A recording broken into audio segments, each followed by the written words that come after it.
미가서 6장 3절을 읽어드리겠습니다. 내가 너를 애굽 땅에서 인도해내어 종노릇 하는 집에서 속량하였고 모세와 아론과 미리함을 내 앞에 보내었느니라. 출애굽 이야기에서 빠지지 않는 출애굽 3인방의 이름입니다. 모세, 아론, 미리함. 이 3인방의 이름이 이 출애굽 이야기의 첫 줄에서 항상 등장을 하게 되는데 이들이 출애굽의 역사에서 기여했던 것들이 매우 중요했고 광야의 여정 속에서도 역시 회중 전체에 미치는 영향력이 지대했다는 뜻일 것입니다. 셋의 이름이 거론될 때 패턴이 있습니다. 항상 모세, 아론, 미리암 순입니다. 중요도 기여도 이런 순처럼 느껴지는데 나이 순으로 하면 거꾸로입니다. 나이 순으로 하면 미리암, 아론, 모세입니다. 이들은 아브람과 요게벳에서 태어난 3남매입니다. 3남매라는 생각이 별로 안 드셨죠? 네, 3남매입니다. 이 3남매는 출애굽기 초반부터 등장을 합니다. 가장 먼저 출연하는 이는 모세의 누이. 나일강과 갈대 사이에 둔 아기 모세의 상제를 지켜보던 누이가 바로 미리암이라고 하는 데는 별로 이의를 제기하는 사람이 거의 없습니다. 자, 이 3남매, 위대한 지도자 모세, 그리고 첫 대제사장 아론, 첫 여선지자 미리암입니다. 오늘은 이 출애굽 주요 3인방의 이 3남매의 격전입니다. 그동안의 에피소드는 공동체 전체에 관한 것들, 그러니까 하나님의 백성으로서의 삶과 내용들이 주요 테마가 되었습니다. 그런데 오늘 12장은 그 양상이 조금 다릅니다. 가족 내에서 벌어지는 갈등입니다. 그렇다고 해서 가족 내부의 일, 지극히 사적인 일로 치부하는 것도 아닌 것 같기도 합니다. 왜냐하면 이들이 이스라엘 공동체에 위치한 대외적인 역할 때문에 그렇습니다.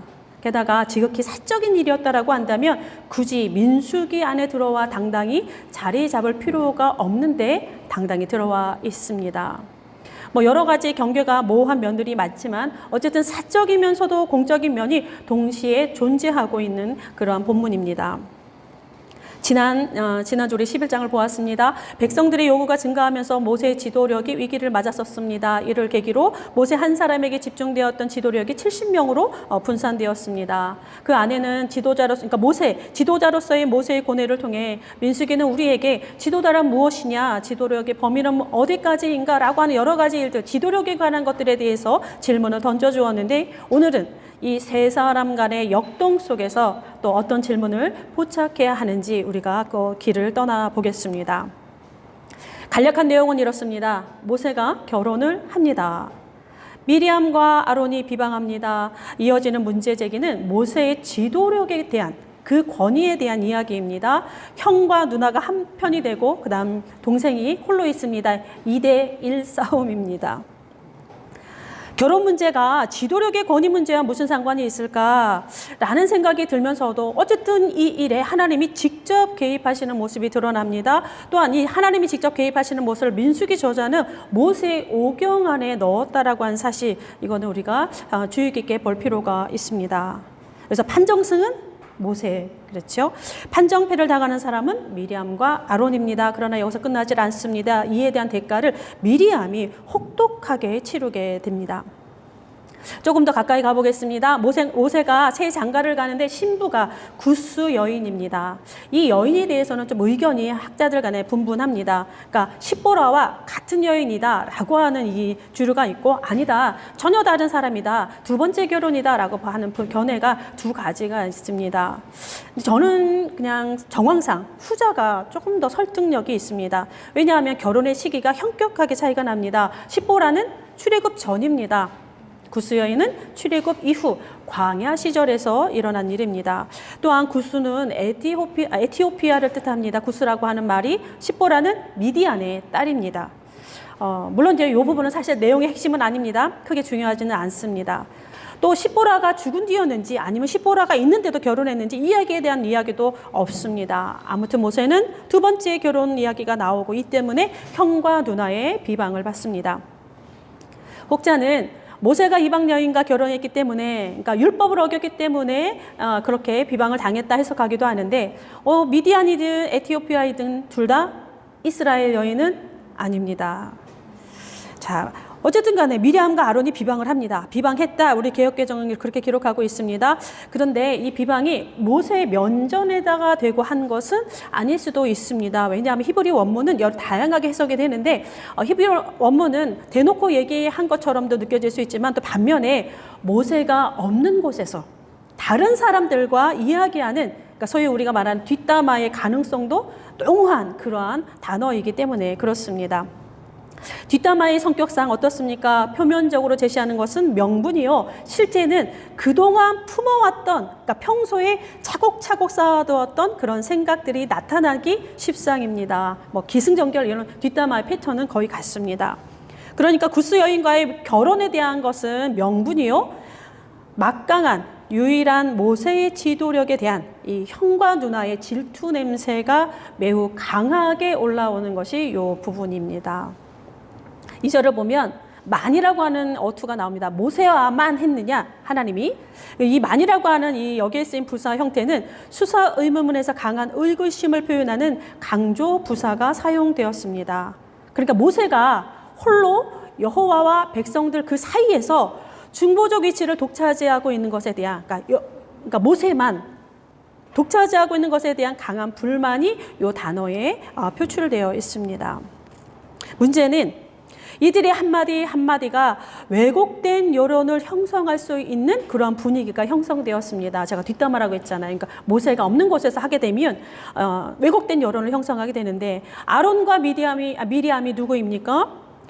아론과 미리암이 사적으로는 모세의 형님과 누님이지만 이들 역시 이스라엘 지도자 그룹에 있는 굉장히 중요한 사람들입니다. 하나는 최초의 대제사장이요, 또 다른 이 하나 미리암은 최초의 여선지자입니다. 이들의 이름이 출애굽의 그 과정 속에서 계속 끊임없이 나오고 있습니다.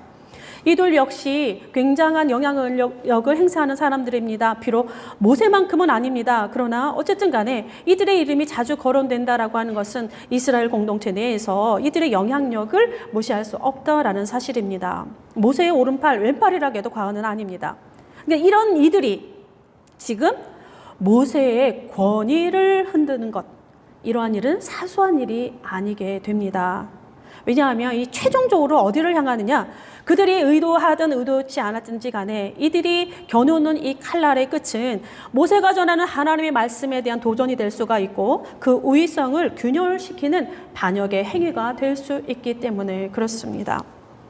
좀 조심할 것은 이 본문에 대해서, 그러니까 지도자의 권위에 대한 도전이라고 하는 본문으로 많이 사용됩니다. 그러니까 조금 더 적나라하게 표현하면 목사에 대한 도전을 금기시하는 본문으로 많이 사용되고 있다라는 데에서 조금 위험함을 느낍니다. 왜냐하면 하나님이 세운 사람들, 하나님이 세운 사람이라고 하는 그 말이 참으로 모호하게 많이 사용될 뿐만이 아니라 상당한 위험한 결론으로 도출될 수 있는 경우들이 많기 때문에 그렇습니다. 왜냐하면 아론도 하나님이 세우신 지도자 중에 한 사람입니다. 우리가 그것을 간과할 때가 많은데 모세만 하나님이 세우고 아론은 아닌 것 같이 우리가 생각할 때가 있는데 그렇지 않다라는 사실입니다. 그래서 하나님이 세웠다, 하나님이 세운 지도자다라고 하는 말을 할 때 매우 두렵고 떨림으로 우리가 사용해야 합니다. 무엇보다 하나님의 심판이라고 하는 것은 하나님의 집에서 시작된다 했습니다. 그러면 하나님의 집에서 누구부터 시작을 하겠습니까? 하나님의 하나님께 세우신 지도자부터 시작이 됩니다.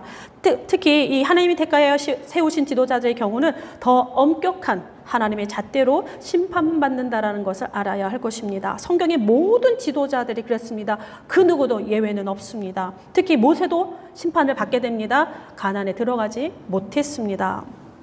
어쨌든 이들은 지도자와 따르는 이들과의 그런 다툼이 아닙니다. 지도자 그룹 내에 서열 다툼입니다. 그러니까 권력을 향한 이 탐욕이 여기서 이제 드러나고 있는데 계속 탐욕에 대한 이야기가 나옵니다. 그렇지만 우리의 관심은 아닙니다. 이 부분은 오늘은. 자, 오늘 우리가 중요하게 여기는 것은 그곳에 임하신 하나님의 뜻이 무엇인가, 왜 하나님이 개입하셨는가, 하나님의 행동은 무엇인가 라고 하는 것을 포착하는 것이 우리에게 더 의미가 있을 것 같습니다. 그래서 제가 이 순간 열어드리는 곳으로 여러분들이 들어가지만 또 각자 자신만의 창으로 한번 다시금 들여다보는 것도 좋을 것 같습니다. 가장 먼저는 하나님은 들으시는 분이라고 하는 사실입니다. 우리 계속해서 지금 여호와의 귀에 대해서 계속 나오고 있습니다. 뭐 잘 알고 계시죠? 2주 전에도 그랬는데, 인간의 소리를 들으시는 분, 모든 피조물의 소리를 들으시는 분 하나님이십니다. 그 하나님이 당연히 이들의 뒷담화도 들으십니다. 미리암과 아론의 말들에 대해서 모세의 반응은 나오지 않습니다. 모세의 면전에다가 한 것이 아닌 것 같은 느낌도 더 강하게 들고, 이 신명기 기자, 모세의 기분, 모세의 생각, 모세의 반응에는 별로 관심이 없어 보인다는 의미입니다. 그렇다고 모세가 미리암과 아론의 마음을 몰랐을까? 그렇지는 않았을 것 같습니다. 어쨌든 하나님은 이들의 대화를 들으시고 행동하시는데 회막으로 세 사람을 부르십니다. 모세와 아론과 미리암을 부르십니다. 이 회막의 의미는 하나님의 법정을 뜻하고 있습니다. 이 셋 모두 하나님의 법정 앞에 쫙 섰습니다. 자, 이 모습을 보면 훗날 우리의 모습은 아닌가도 생각이 듭니다.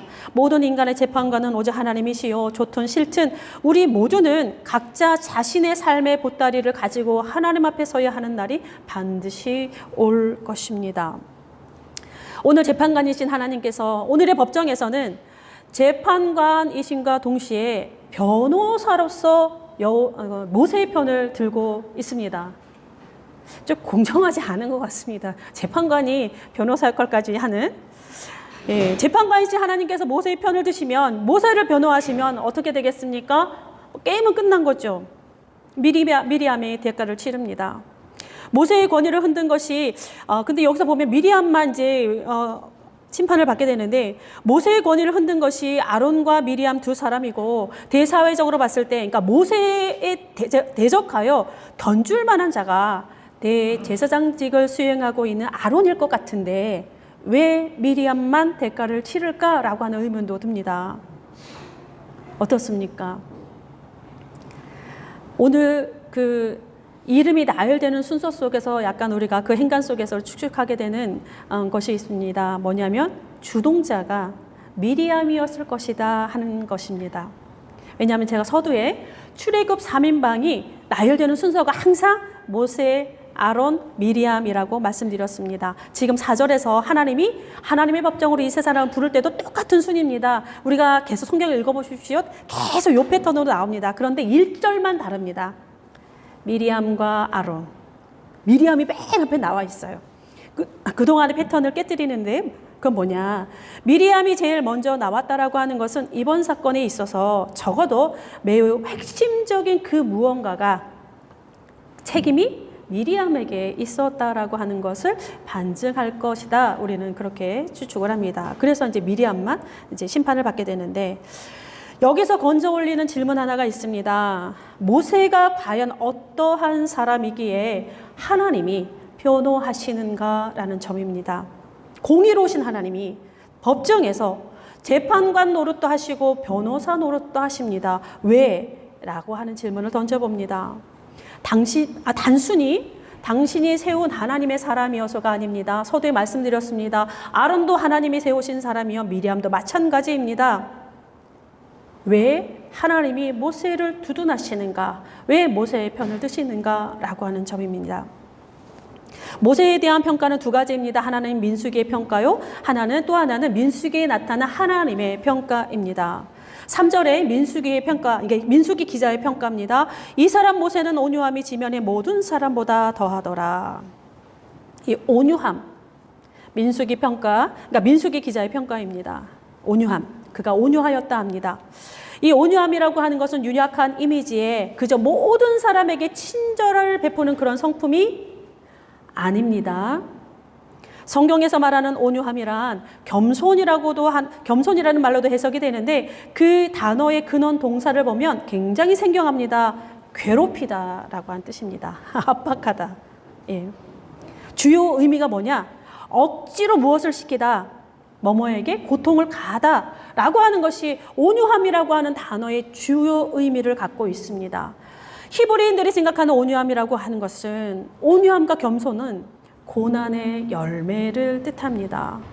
그러니까 고난의 의도적인 결과로서 하나님과 고난을 통과한 자들, 그들에게 나타나는 성품을 온유함이다. 그렇게 성경은 말하고 있습니다. 그래서 항상 온유함은 겸손과 짝을 이루는데 이 겸손이라는 것이 무엇입니까? 사람이 아니라 하나님께 굴복하는 것을 겸손이라 이야기를 합니다. 그래서 이 겸손이라는 단어에서 뭐가 나오느냐? 회개를 나타내는 겸비라고 하는 단어가 또 이렇게 파생이 됩니다. 이렇게 쫙 같이 이어지고 있습니다. 그러니까 정리해보면 사람의 비율을 맞추며 사람과 충돌이 없는 것, 그것이 온유가 아닙니다. 모세도 그러하지 않았습니다. 또 나는 온유하고 겸손하다 하셨던 예수님도 그런 분은 아니었습니다. 두 분 다 굉장히 많은 충돌을 일으킨 사람들입니다. 또 중간 뒤에 가보면 성격도 굉장히 또 그런 분들이세요. 네. 큰 소리 한 번 안 내는 친절함이 온유함이 아니라 자신을 비하하고 낮추는 것이 겸손이 아니라 고난을 통과함으로써 하나님의 하나님 되심을 철저하게 경험하는 사람들. 그래서 하나님을 절대적으로 의존하는 사람들의 성품, 거기에서 나오는 것이 온유함이요 겸손입니다. 고난을 통해 형성되는 온유함은 영적으로 고양될 뿐만이 아니라 도덕성도 견고하게 되어 있습니다. 이들의 고유한 특징이 하나 있습니다. 하나는 세속적인 행복이 아니라 의미와 가치를 향한 고난의 삶을 지향한다는 데 있습니다. 온유함도 겸손함도 마찬가지입니다. 모세가 그런 사람이었다. 지금 신명기 기자가 증언합니다. 7절은 하나님의 평가입니다. 그는 내 온 집에 충성됨이라.